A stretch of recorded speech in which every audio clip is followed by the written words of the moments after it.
There are a lot of medical studies in the news every single day. Wouldn't you love to call your doctor to see what they think? Well, that's what I did. Dr. Melinda Silva joins me here in studio today to help me break down some of these new findings. Dr. Silva, welcome back to Smart Life. There are a lot of new medical studies that have completely, really revolutionized the way we think of health over the last decade. A lot of these are related to hormones. Right. Hormone therapy has become huge in the medical industry, and it has actually replaced a lot of more traditional Western models of the past. Testosterone is a new thing that people are studying, all sorts of effects that testosterone has on the body, but you know about a new study that you say is really landmark. Right. There was a research study out of University of Texas, out of the Galveston branch, that was recently published in Annals of Pharmacotherapy on July 2nd. And what it showed was that they studied over 25,000 men that had Medicare and over an 8-year period. And that study showed that testosterone did not increase a man's risk for heart disease. Actually, that study showed that men who had higher risk for heart attack, that those men had lower risk after taking testosterone treatment. So it was a great study to show. I mean, there's a lot of studies that also verify that, but it was a conflicting study out of JAMA recently that put people in an uproar about whether or not they should take testosterone. And you might see the commercials on television that said, if you had a heart attack and you were taking testosterone treatment, please call your lawyer to see if you could get compensation. Right. And that study was actually a flawed study. And there was a retraction that was made online, but not in print. So it's no reason, I mean, you could see why people get confused. The public gets confused because there's these conflicting studies. Yeah, and the hormone replacement has become a really popular issue. A lot of people are finding that they can cure all sorts of ills by just simply, sort of equalizing their hormones, getting a panel, figuring out what you're high in, what you're low in, and supplementing those things. Some warn of all sorts of things. I've heard cancer. I've heard all sorts of things because I've actually done some of those replacements myself. What do you advise people? Well, I think you should be followed up with somebody that knows how to look at your clinical symptoms and then evaluate your hormones. You wouldn't ever take insulin, right, without checking your sugar level, or you wouldn't take thyroid hormone without checking your thyroid levels. Well, you shouldn't take any of the other sexual hormones, progesterone, testosterone, estrogen. It's the same thing. You'd want to check those levels. It's just that mainstream medicine doesn't routinely check those levels. And because that's what they just know. That's just the way that mainstream medicine is practiced. They don't check the sexual hormones, and they will give women and men certain doses without checking the levels. But in men, they have been checking testosterone levels because of the fear of prostate cancer. But there are no studies that show definitively that testosterone causes prostate cancer. That's actually a myth. And that's very scary for people because they don't understand and they trust their doctors.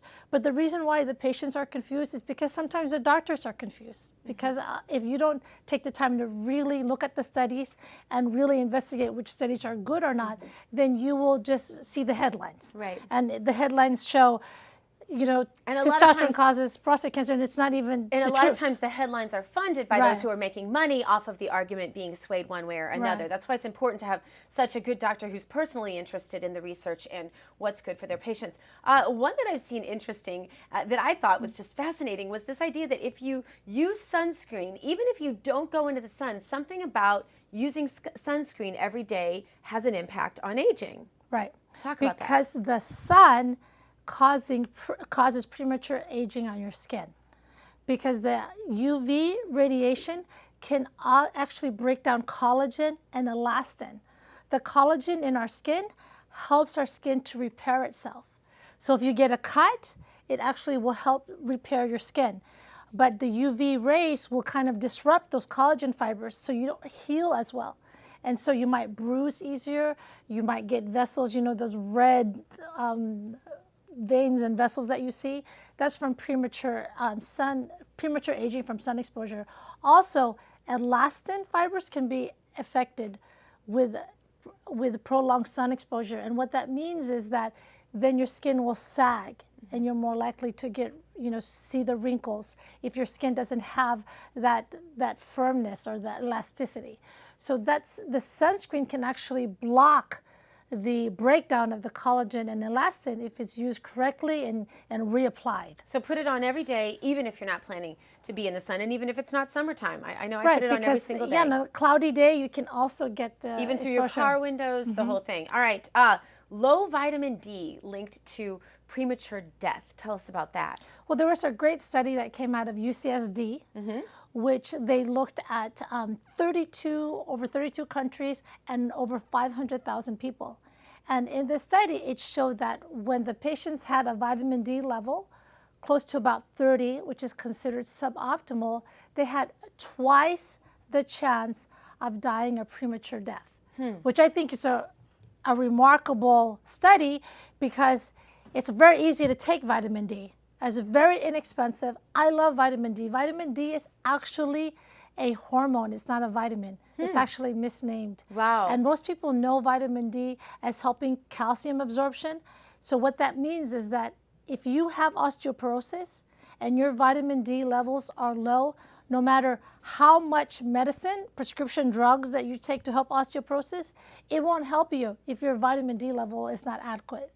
So the vitamin D not only helps with decreasing mortality, but because it helps with your bones, it helps with osteoporosis, it helps prevent hip fractures, which is still a leading cause of morbidity and mortality in women. And it also helps strengthen your immune system. So there's a lot of vitamin D studies that show that can help prevent or reduce your risk of cancers, including breast cancer and lung cancer and colon cancer. So I check everybody's vitamin D level. In my specialty of hormonal care, that's one thing that I check for everybody is vitamin D because it's an easy supplement for people to take. I've never had anybody have a side effect from it. Yeah, so and why not? It's relatively inexpensive, and it's something that people should just take. It's actually my favorite vitamin to take, even though it's a hormone. Yeah. Well, one of the things that I think is interesting, the diet industry, they make a ton of money by telling you that this diet works, that diet works. It strikes me that lots of doctors that I've met in my lifetime will prescribe diets that I know don't work long term. My diet of choice has always been HCG. I love it because it's tailorable. You lose the weight initially, but then the maintenance is very workable for the rest of your life, and it's just not something that is a real alteration of your lifestyle long term, and I love that about it. You do use HCG, and in fact, in one particular instance, I'm just going to lay this out. You saved a guy's life pretty much. This guy had health problems that were very, very serious. He was, I believe you said, in his 60s. He was 65, and over you 100 turned pounds. his whole life around. Tell us about that. Well, this gentleman, he was over 65 and he was diagnosed with prediabetes. His blood pressure was increasing and he had cholesterol issues, and he knew it was time for him to make a change. He was at a fork of the road, saying, Sure. I'm going to empower myself to eat healthy and do the right things, or I'm going to end up taking diabetes medications and other medications for the rest of my life. He chose not to take the prescription drugs. And when I saw him, he was very motivated, but loved the HCG diet because the HCG diet just focuses on whole food. I mean, you're eating fresh fruit, meat, chicken, fish, vegetables, food you're supposed to be eating anyway. And so we were able to incorporate it. I don't do the traditional HCG diet. I don't do the 500-calorie diet. I only use the injections because they work much better than the oral solutions that they have. And we were able just to change his lifestyle. And the HCG was just the boost that he needed to give him that motivation to keep going along the right road that he knew he needed to take. But it's hard because people that do fad diets, they get frustrated because they try and then they get stuck. They don't lose weight and then they give up. Yeah. Because there's metabolism issues, hormonal issues, and other issues that keep people from losing weight. So that's why it's always better to follow up with a doctor, somebody that you can trust, that can help you sort out those issues. And it might be about eating the right foods that increase your metabolism. I mean, they have nutritionists for that. It's amazing what you can do to help your body lose the weight naturally. And since HCG is a natural hormone, I love using it because it's not something that people will have a usual reaction to or problem to, because everybody saw HCG as a baby. Yeah. It was the hormone that helps the baby grow and develop. Right. Sometimes people get confused because when I say HCG, they're thinking HGH. Right, the It's human very- growth hormone. very Different thing. Dr. Silva, lots of great information here. We've got your information up there. If somebody wants to contact you, thanks for being on the show.